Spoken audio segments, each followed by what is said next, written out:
The morning sun streamed through the kitchen window of our suburban Denver home, casting long shadows across the granite countertops. I stood there, coffee mug in hand, watching the steam curl upward while the familiar sounds of a Sunday morning filled the air. The neighbor's dog barking next door, the distant hum of lawnmowers, and the gentle rustle of autumn leaves against the glass, it all felt so perfectly ordinary. But something was different about this particular Sunday. Something I couldn't quite put my finger on. Tyler, I called up the stairs, my voice echoing through our two-story colonial. Breakfast is ready. Silence. At 17, my son had mastered the art of selective hearing, especially on weekends. I'd grown accustomed to his teenage rhythms, staying up until 2 a.m. playing video games, sleeping until noon, and communicating primarily through grunts and one-word answers. It was a far cry from the chatty little boy who used to help me make pancakes every Sunday morning, standing on his step stool and carefully measuring the flour. Tyler James Morrison, get down here before your eggs get cold. I tried again, this time with more authority. The floorboards creaked overhead. Finally, I turned back to the stove, flipping the last pancake with practiced ease. The kitchen was my sanctuary, filled with family photos spanning 17 years' time. First steps, his gap-toothed school pictures, family vacations to Yellowstone and the Grand Canyon. Each image told a story of a family that had weathered storms together. My divorce from his father when Tyler was 12. The financial struggles that followed, the long nights when I worked 2 jobs to keep us afloat, but we'd made it through. We were a team. The soft padding of footsteps on the hardwood stairs pulled me from my thoughts. I arranged the pancakes on his favorite plate, the one with the faded Colorado Rockies logo that he'd insisted on using since he was 8 years old. Good morning, sleepyhead, I said without turning around. I made your favorite blueberry pancakes with extra. The words died in my throat as I turned to face him. Tyler stood in the doorway, fully dressed in dark jeans and his black hoodie. His usually tousled brown hair was combed, and he was wearing his good sneakers, the ones I'd bought him for school pictures. But it was his eyes that made my heart skip a beat. Those familiar green eyes, so much like my own, were filled with something I'd never seen before. Fear? Tyler, what's wrong, honey? I set down the spatula and took a step toward him. He remained frozen in the doorway, his hands shoved deep in his pockets. The morning light from the kitchen window illuminated his face, and I could see the tension in his jaw, the way his shoulders were pulled tight like a coiled spring. Mom, he said quietly, his voice barely above a whisper. What is it, sweetheart? I moved closer, my maternal instincts kicking into high gear. Are you feeling okay? You look pale. Tyler's Adam's apple bobbed as he swallowed hard. He opened his mouth, then closed it again, as if struggling to find the right words. The silence stretched between us, heavy with unspoken tension. Tyler, you're scaring me, I said, reaching out to touch his arm. He flinched away from my touch, and something cold settled in my stomach. In all our years together, through all the teenage mood swings and attitude, Tyler had never pulled away from me like that. I need to tell you something, he said, his voice cracking slightly. I nodded, trying to keep my expression calm and encouraging despite the alarm bells ringing in my head. Okay, you can tell me anything, you know that. Tyler's eyes darted too. The floor, then back to my face. When he spoke again, his words came out in a rush, like he was forcing them out before he lost his nerve. I'm sorry, Mom. The words hung in the air between us, simple yet loaded with meaning. I couldn't decipher an apology. For what? For sleeping in? For being moody lately? For the dishes he'd left in the sink? Sorry for what, honey? I asked gently. But Tyler was already moving, turning away from me and heading toward the front door with quick, purposeful steps. The sudden movement snapped me out of my confusion. Tyler, wait, I called, following him through the living room. Where are you going? We need to talk about this. He paused at the front door, his hand on the brass handle. When he looked back at me, there were tears in his eyes, something I hadn't seen since he was 13 and his dog Rex had died. I can't let this happen, Mom, he said, his voice thick with emotion. I can't let them hurt her. Hurt who? Tyler, what are you talking about? But he was already opening the door, stepping out into the crisp October morning. I rushed after him, my bare feet hitting the cold concrete of our front porch. Tyler James Morrison, you stop right there, I demanded, using the full name that had always made him freeze as a child. He turned back one more time, and the look in his eyes nearly broke my heart. There was love there, and determination, and something else, something that looked like goodbye. I love you, Mom, he said. Remember that, okay? And then he was running. I stood there in shock, watching my son sprint down our quiet suburban street like his life depended on it. The morning air was sharp against my skin, and I could feel my heart pounding in my chest. Nothing about this made sense. The apology, the tears, the cryptic words about someone getting hurt. It was like watching a stranger wear my son's face. I rushed back inside, grabbing my phone from the kitchen counter with shaking hands. My first instinct was to call his father, but David lived in Phoenix now with his new wife and their twin daughters. He saw Tyler every other Christmas and sent birthday cards with checks inside. He wouldn't have any answers. Instead, I called Tyler's phone, listening to it ring and ring before going to voicemail. His recorded voice, casual and upbeat, was a stark contrast to the frightened boy who'd just fled from our kitchen. "Tyler, it's Mom. Please call me back. I'm worried about you. We need to talk about whatever's going on." I hung up and immediately called again. Voicemail. My hands were trembling as I scrolled through my contacts looking for his friends' numbers. Maybe Jake would know something, or Emma from his chemistry class. But even as I dialed, I realized I didn't really know Tyler's friends anymore. The names he mentioned at dinner were different from the ones I remembered from middle school. When had we grown so far apart? The phone rang as I was scrolling through Facebook, trying to find any clues about what might be happening in Tyler's life. It was my neighbor, Mrs. Chen, calling from across the street. "Sarah, I saw Tyler running down the street. Is everything okay?" "I don't know," I admitted, my voice shaky. "He said he was sorry, and then just ... left." "Did you see which way?" "He went toward the main road." He looked upset. "Should I call the police?" The word police sent a chill through me. What if Tyler was in some kind of trouble? What if he'd done something wrong and was trying to fix it? The cryptic apology suddenly took on a more sinister meaning. "Not yet," I said. "Let me try to figure out what's going on first." I hung up and ran upstairs to Tyler's room, hoping to find some clue about what had triggered this morning's events. His room was surprisingly clean for a teenager bed made. Clothes put away, desk organized. To clean, actually. It looked like someone had deliberately straightened up. I sat down at his desk and opened his laptop, feeling guilty for invading his privacy but desperate for answers. The screen came to life, showing his desktop wallpaper photo of us from last summer's camping trip to Rocky Mountain National Park. We were both grinning at the camera, his arms slung around my shoulders. He looked so young and carefree in that picture, nothing like the frightened boy who'd just run from our house. I clicked on his browser history, scanning through the usual teenage websites, YouTube, Instagram, Reddit. But as I scrolled further back, I found something that made my blood run cold. Search after search about domestic violence. Articles about teen dating abuse. Forum posts about what to do if someone you know is being hurt. The timestamps showed he'd been researching this for weeks. Always late at night when I thought he was sleeping, my phone buzzed with a text message, and I grabbed it immediately, hoping it was Tyler.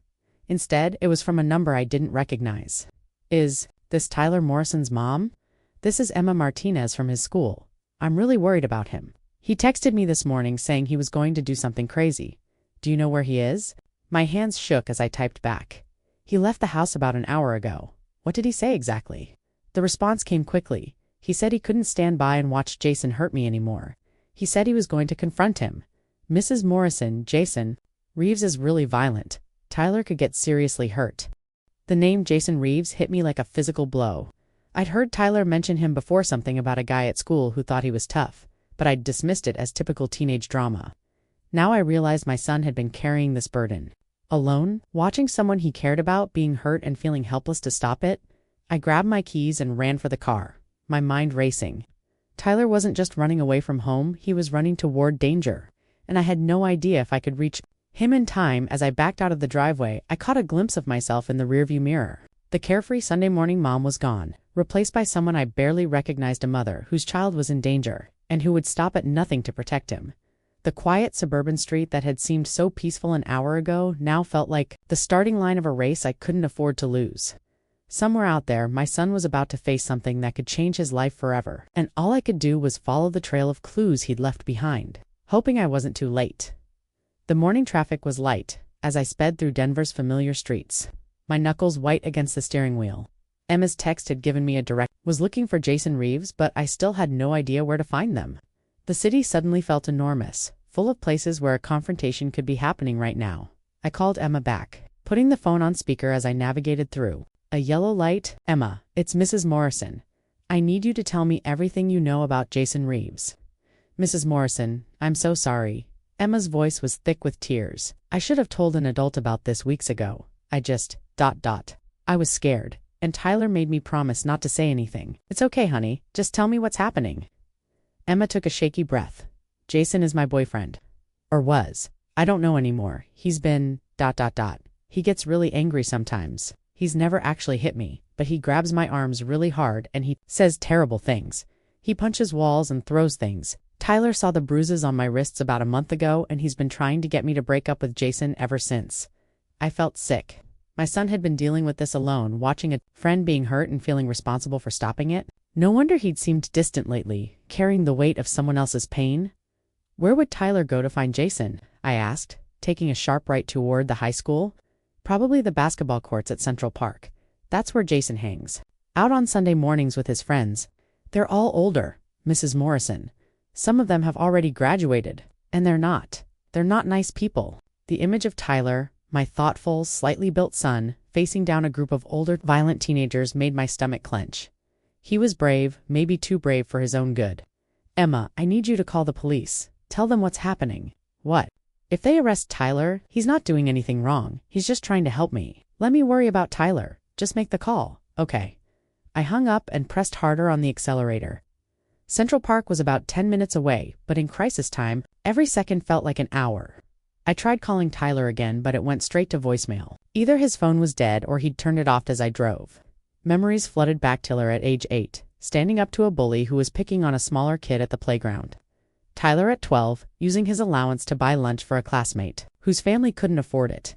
Tyler at 15, quietly tutoring struggling students in math without being asked. He'd always been a protector, always willing to put himself at risk for others. It was one of the things I loved most about him, and right now, it was my worst nightmare.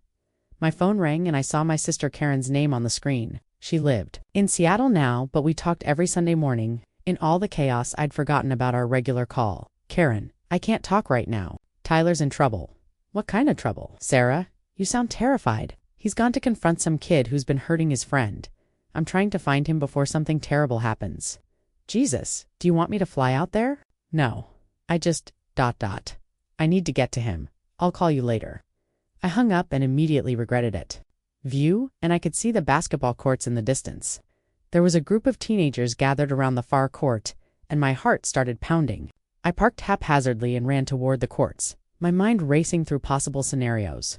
What if I was too late? What if Tyler had already confronted Jason and gotten hurt? What if Tyler... I called out as I got closer to the group. Several heads turned toward me, and I immediately felt the hostile energy radiating from the teenagers. They were all older than Tyler, taller and more muscular, with the kind of casual aggression that made my maternal instincts scream danger.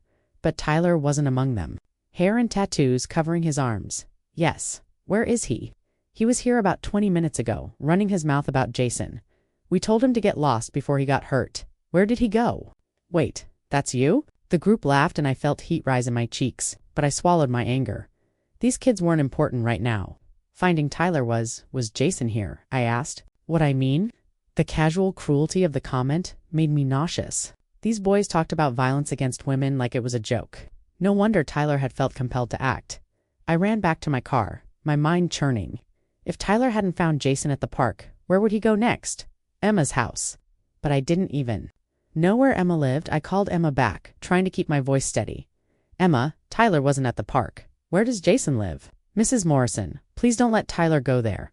Jason's dad is just as bad as he is. Their whole family is violent. Tyler could get seriously hurt.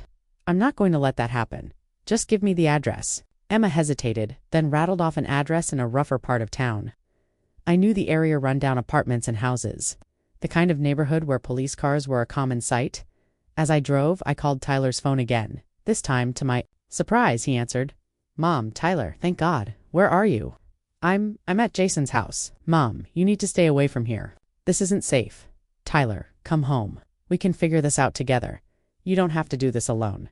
Yes, I do. Emma's inside and I can hear her crying. He's hurting her, Mom. I can't just walk away. Baby, listen to me. The police are on their way. They'll handle this. The police don't care about girls like Emma. They'll show up. Jason will lie and nothing will change. I could hear the resolve in his voice, the same tone he'd used as a little boy when he'd made up his mind about something. He wasn't going to back down. Tyler, I'm 5 minutes away. Please, just wait for me. I love you, Mom. Remember that? Had given me lead to a cluster of rundown rental houses, the kind of place where neighbors minded their own business and looked the other way.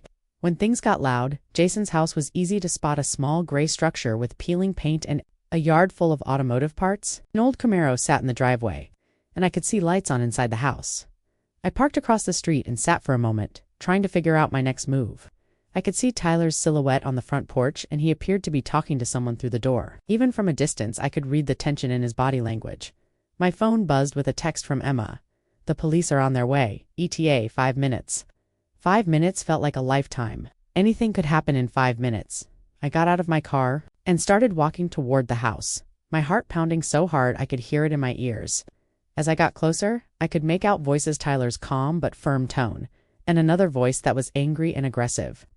"I don't know what lies Emma's been telling you, but you need to get off my property," the other voice was saying. "I'm not going anywhere until I know she's okay," Tyler replied.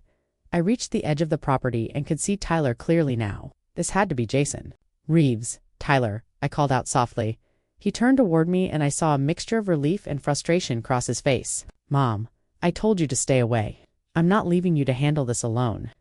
Jason looked between us, his expression shifting from anger to confusion. "Great. Now the whole family's here. This is harassment."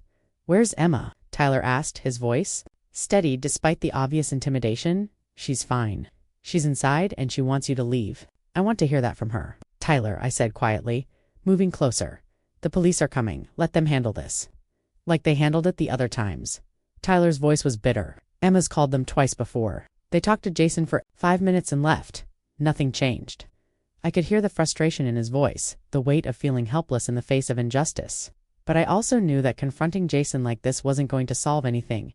It would only put Tyler in danger. "Please, honey, come home with me. We'll figure out another way to help Emma." Tyler looked at me, then back at Jason, then at the house where Emma was presumably inside. I could see the war playing out in his expression, the desire to protect. His friend warring with the knowledge that his mother was right in the distance. I could hear the faint sound of sirens getting closer. "You called the cops." Jason's voice was rising. "Man, you people are crazy." "We're not crazy," Tyler said firmly. "We're just not going to let you hurt Emma anymore." Jason stepped closer to Tyler, and I felt every muscle in my body tense. "You don't know what you're talking about, kid. I know what I saw. I know what those bruises looked like." "Tyler, please," I said, reaching out to touch his arm. "Come with me." But before Tyler could respond, the front door opened and Emma stepped out onto the porch. She was a petite girl with dark hair and frightened eyes, and I could see the purple marks on her wrists that Tyler had mentioned. "Emma," Tyler said, relief evident in his voice. "Are you okay?" She looked between Tyler and Jason, tears streaming down her face. "Tyler, you need to go. He's going to call his dad, and his dad has a gun." The words hit me like a physical blow. A gun. The situation had just escalated from dangerous to potentially deadly. "Emma, come with us," Tyler said. "You don't have to stay here." "She's not going anywhere," Jason said, grabbing Emma's arm roughly, and that's when Tyler snapped. The sound of Jason's hand roughly grabbing Emma's arm was like a trigger being pulled.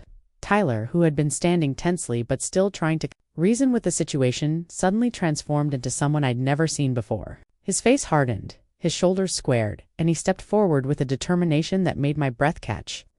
"Let go of her," Tyler said, his voice low and dangerous. "Or what?" Jason sneered, tightening his grip on Emma's arm.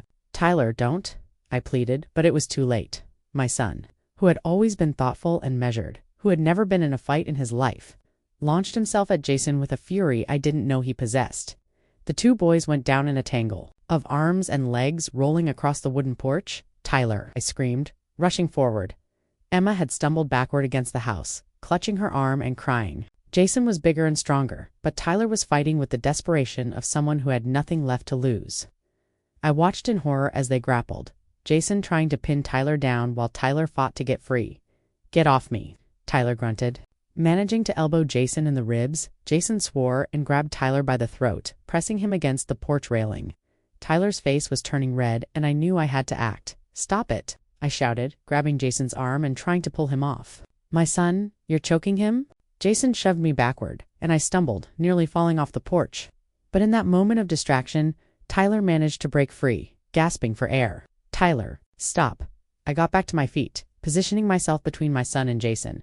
This isn't helping anything. But Tyler was beyond reasoning now. The careful, thoughtful boy I'd raised had been replaced by someone primal and protective. He tried to push past me to get to Jason again, but I held him back. He's hurting her mom. Tyler's voice cracked with emotion. Look at her. Look what he's done to her. I glanced at Emma, who was still pressed against the wall, her eyes wide with terror. The bruises on her arms were clearly visible, and I could see older, fading marks on her neck. In silence, "I know, baby," I said to Tyler, trying to keep my voice calm. "But this isn't the way to help her. Then what is?" Tyler demanded, tears streaming down his face. "Everyone keeps saying there's a right way to handle this, but nothing changes." And I could see the flashing lights reflecting off the houses at the end of the street. Relief flooded through me. Help was almost here, but Jason had heard the sirens too, and his expression shifted from anger to panic. "Emma, get inside," he ordered. "Now." "No," Tyler said firmly, stepping toward Emma. "She's coming with us." He caught Jason's wrist and twisted it, using a move I'd never seen him use before. Jason cried out in pain and dropped his arm. "Where did you learn that?" I asked, amazed. "YouTube," Tyler said grimly. "I've been preparing for this for weeks." The admission hit me like a punch to the gut. While I'd been oblivious to the crisis brewing in his life, Tyler had been planning for this confrontation. He'd been researching, preparing, carrying this burden alone. "Tyler, listen to me," I said, moving closer to him. "You've done enough. You got Emma out of that house. You stood up to Jason, and help is here now. It's time to let the adults handle this." Tyler's voice was raw with frustration. "Emma's been getting hurt for months, and nobody did anything?" "That's not true," a new voice said from behind us. We all turned to see a police officer approaching, his hand resting on his radio. He was young, probably not much older than Tyler, with kind eyes and an approachable demeanor. "I'm Officer Martinez," he said, his voice calm and professional. "I've been looking for you, Emma. Your mom called us this morning. She's worried about you." Emma's face crumpled.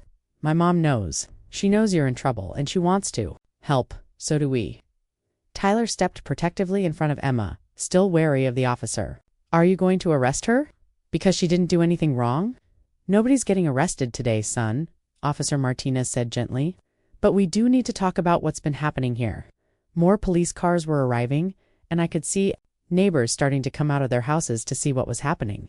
The quiet Sunday morning had turned into a neighborhood spectacle. "Jason Reeves," Officer Martinez called out, "I need you to step away from the house and keep your hands visible." Jason's bravado evaporated in the face of actual authority. "I didn't do anything wrong, officer. These people came to my house and attacked me." "That's not what happened," Tyler said quickly. "He was hurting Emma and I was trying to protect her." "Everyone's going to get a chance to tell their story," Officer Martinez said. "But first, I need to make sure everyone's safe." He spoke into his radio, requesting an ambulance and additional units. Then he turned to Emma, his voice gentle. "Emma, I'm going to need you to come with me so we can talk privately. Is that okay?" Emma nodded, still crying. As she walked past Tyler, she grabbed his hand. "Thank you," she whispered, "for not giving up on me." Tyler squeezed her hand. "I couldn't let him keep hurting you." Watching the exchange, I felt a complex mix of emotions. Pride in my son for standing up for someone who couldn't protect herself. Fear at how close he'd come to serious danger, and I could hear him giving his version of events. He painted Tyler as the aggressor, claiming he'd been minding his own business when Tyler showed up looking for a fight. "That's not true," I said, stepping forward. "Ma'am, I'm going to need to take your statement as well," the officer said. "But first, let's get your son checked out by the paramedics." Tyler started to protest, but I cut him off. "You're getting looked at, no arguments." As we walked toward the ambulance, Tyler was quiet, the adrenaline finally starting to wear off. I could see the exhaustion in his eyes, the weight of what he'd just been through. "Mom," he said quietly. "I'm sorry I didn't tell you what was happening. Why didn't you?" I asked, though I thought I already knew the answer. "Because I knew you'd try to stop me, and I couldn't let Emma keep getting hurt while we went through proper channels that don't work." The paramedic was young and friendly, introducing himself as Dave. He checked Tyler's throat where Jason had grabbed him, shining a light and feeling for damage. "You're going to be sore for a few days," Dave said, "but nothing's permanently damaged. You're lucky that officer showed up when he did." "I'm lucky my mom showed up when she did," Tyler said, looking at me with an expression I couldn't quite read. "Tyler, we need to talk about what just happened," I said. "You could have been seriously hurt." "I know, but Emma could have been hurt." "Worse if I hadn't done something. There had to be another way." "Name one," Tyler challenged. Emma had already called the police twice. She'd talked to the school counselor. She'd tried to break up with him 3 times. Nothing worked. He kept hurting her, and everyone kept telling her to be patient and follow the proper procedures. I didn't have an answer for that. The truth was, Tyler was right. The system had failed Emma, and my son had stepped in to fill the gap. Officer Martinez approached us as the paramedic finished his examination. Tyler, I need to ask you some questions about what happened today. Am I in trouble? Tyler asked. That depends on what you tell me, the officer said honestly. But I want you to know that what you did today probably saved Emma from a lot more pain. Jason Reeves has been on our radar for a while, but we've never had anyone willing to press charges. And now we have Emma's statement, photographic evidence of her injuries, and witness testimony from you and your mother. That's enough to make an arrest. Tyler's shoulders sagged with relief. Good. Maybe now Emma can start to heal. Officer Martinez nodded. What you did was brave, son, but it was also dangerous. Next time something like this happens, I want you to call us first. We're not perfect, but we're getting better at handling domestic violence cases. Will you make sure Emma gets the help she needs? Tyler asked. We have victim advocates who specialize in helping young people in situations like Emma's. She's going to be okay. As we gave our statements to the police, I watched Tyler carefully. He was calmer now, more like the thoughtful boy I knew. But there was something different about him, to a maturity that hadn't been there that morning, an understanding of how complicated the world could be. Tyler, I said as we finished with the police, I'm proud of you for wanting to help Emma, but I need you to promise me that you'll talk to me if something like this happens again. I promise, he said. But Mom, I need you to promise me something. Too? What's that? If I come to you with something like this, promise me you won't just tell me to let the adults handle it. Sometimes the adults don't handle it. I looked at my son, this young man who had grown up more in one morning than in the previous year, and nodded. I promise. As we walked back to our cars, I realized that this morning had changed both of us. Tyler had learned that sometimes doing the right thing meant taking risks, and I had learned that sometimes my child knew things about the world that I didn't. The sun was still shining, the autumn air still crisp and beautiful, but the world felt different, now more complicated, more dangerous, but also more full of the possibility that good people could make a difference. Mom, Tyler said as we reached our car. Yeah, can we still have those pancakes when we get home? I laughed, surprised by the normalcy of the question after everything that had happened. Of course we can. They might be a little cold, but we can warm them up. Good, Tyler said, settling into the passenger seat. I'm starving, and for the first time all morning, he smiled. 3 weeks later, I stood in the same kitchen where this whole ordeal had begun, but everything felt different now. The morning sunlight streamed through the windows just as it had that Sunday, but the house itself seemed to hold its breath differently, as if it too had been changed by the events that had unfolded. Tyler was sitting at the kitchen table, finishing his homework before school. He looked up as I set a plate of toast in front of him, and I caught a glimpse of that new maturity in his eyes, the weight of experience that hadn't been there before. Thanks, Mom, he said, closing his calculus book. Any word from Emma today? I nodded, pouring myself a cup of coffee. Her counselor thinks she's making excellent progress. Tyler smiled, the first genuine smile I'd seen from him in days. That's great. I'm proud of her. The transformation in Emma had been remarkable. After Jason's arrest, she'd moved back in with her mother and started intensive counseling. The shy, frightened girl who had been trapped in an abusive relationship was slowly emerging as someone stronger, more confident. She'd even started a support group at school for other teens who might be experiencing dating violence. She wants to know if you'll come speak to her group next week, I said. Watching Tyler's reaction carefully, Tyler considered this, twirling his pencil between his fingers. What would I say? Just tell them what you told me. That it's not okay to stand by when someone you care about is being hurt. That there are ways to help that don't put everyone in danger. Tyler had struggled with guilt over the past few weeks. Despite the positive outcome, he couldn't shake the feeling that he'd handled the situation wrong, that his confrontation with Jason could have ended much worse. I keep thinking about what Officer Martinez said, Tyler admitted, pushing his eggs around his plate about calling the police first. Maybe if I'd done that instead of going there myself, ... Tyler, look at me, I said, sitting down across from him. You did something incredibly brave. Yes, it was dangerous, and yes, there might have been better ways to handle it. But you saw someone in pain and you couldn't walk away. That says something beautiful about who you are. But what if Jason had had a weapon? What if his dad had been there? What if the moon fell out of the sky? I interrupted gently. You can't live your life in the what-ifs, honey. You made the best decision you could with the information you had. Tyler was quiet for a moment, absorbing my words. Then he looked up with that familiar determination in his eyes. You know what? I think I will talk to Emma's group. Maybe hearing about what happened will help someone else make better choices than I did. Better choices, calling for help sooner, getting adults involved earlier, not waiting until the situation got so bad that someone had to do something desperate. I reached across the table and squeezed his hand. That sounds like a really good message. The sound of a car pulling into our driveway interrupted our conversation. Tyler peered out the window and grinned. It's Officer Martinez. Over the past few weeks, Officer Martinez had become a regular visitor to our house. He'd followed up on Jason's case, kept us updated on Emma's progress, and had taken a genuine interest in Tyler's well-being. More importantly, he'd become a mentor figure, someone Tyler could talk to about the complicated feelings that came with standing up for what's right. "Morning, Officer Martinez," Tyler called out as he opened the front door. "Just Luis, when I'm off duty," the officer smiled, stepping into our kitchen. "And I brought good news." "Jason's case?" I asked, offering him a cup of coffee. "Among other things, he pled guilty to assault and harassment charges yesterday. He'll be serving 6 months in juvenile detention, followed by 2 years of probation and mandatory anger management classes." Tyler's expression was complicated. "I'm glad he's being held accountable, but I also feel sorry for him. He's so angry all the time, that can't be a good way to live." Luis nodded approvingly. "That's very mature thinking, Tyler. The truth is, Jason's had a rough life. His father's been in and out of prison, his mother left when he was 12, and he's been bounced between relatives who didn't really want him. That doesn't excuse what he did to Emma, but it explains some of his anger." "What happens to him after juvenile detention?" I asked. "He'll be 18 by then, so he'll age out of the system. But his probation officer is already working on getting him into a vocational program. Maybe learning a trade will give him a better path forward." Tyler absorbed this information quietly.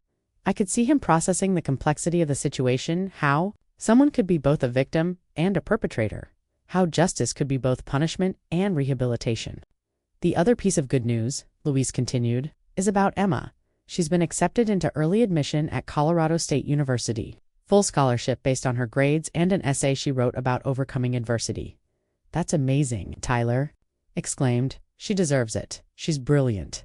"She credits you with helping her find her voice," Luis said. "Apparently, watching you stand up for her gave her the courage to start standing up for herself."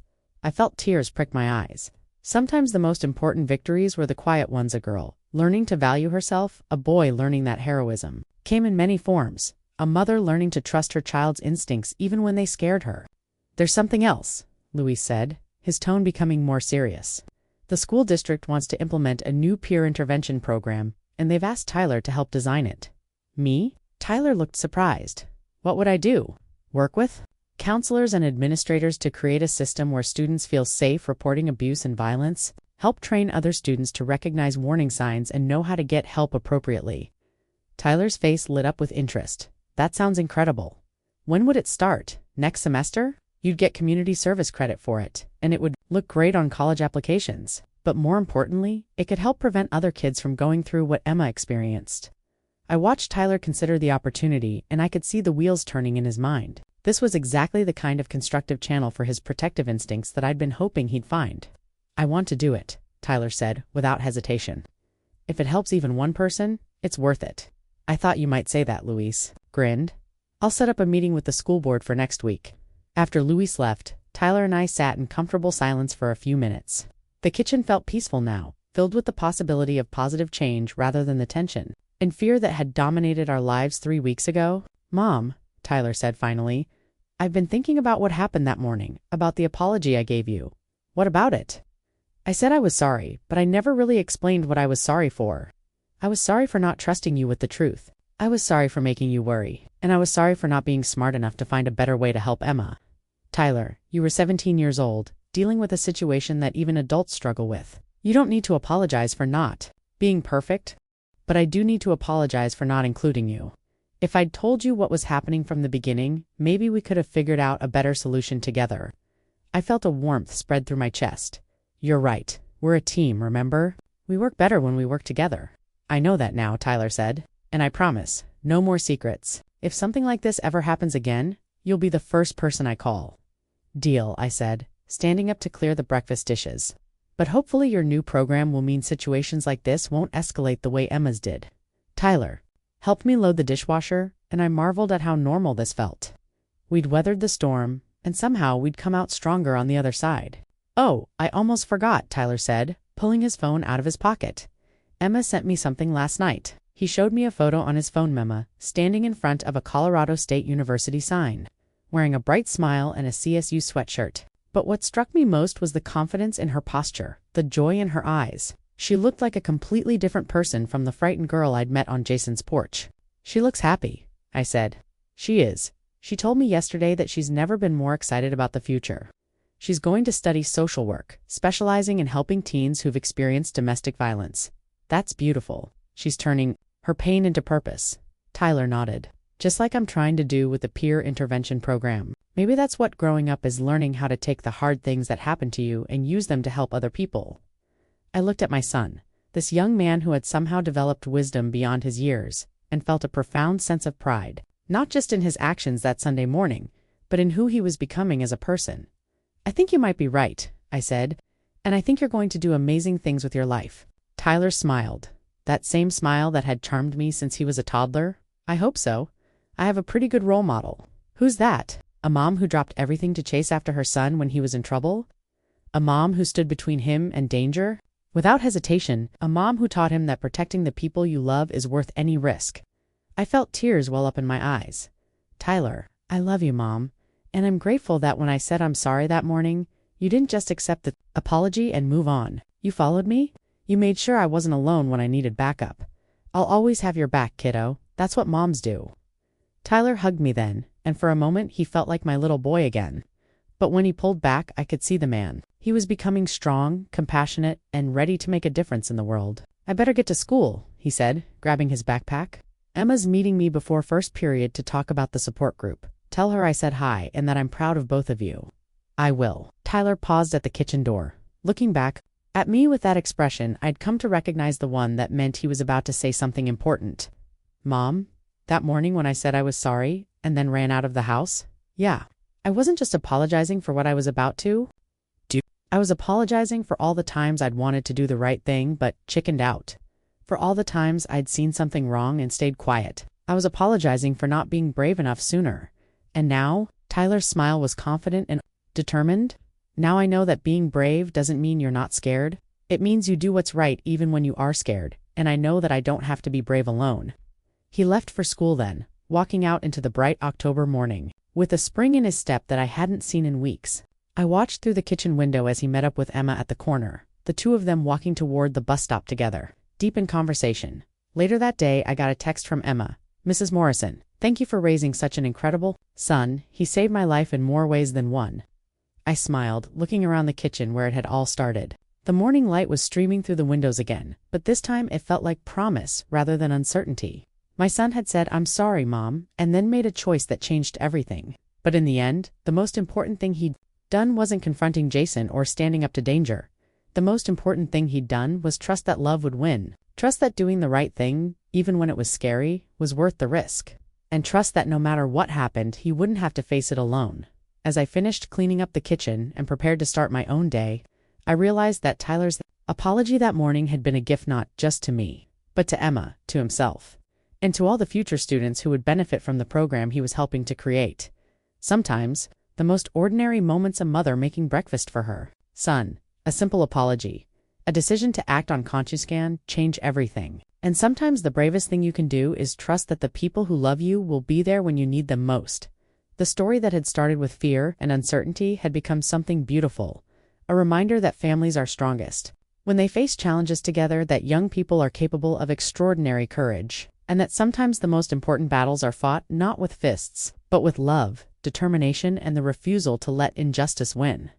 Tyler had said, "I'm sorry, Mom," and then shown me exactly what he was made of, and I couldn't have been prouder of the man he was becoming.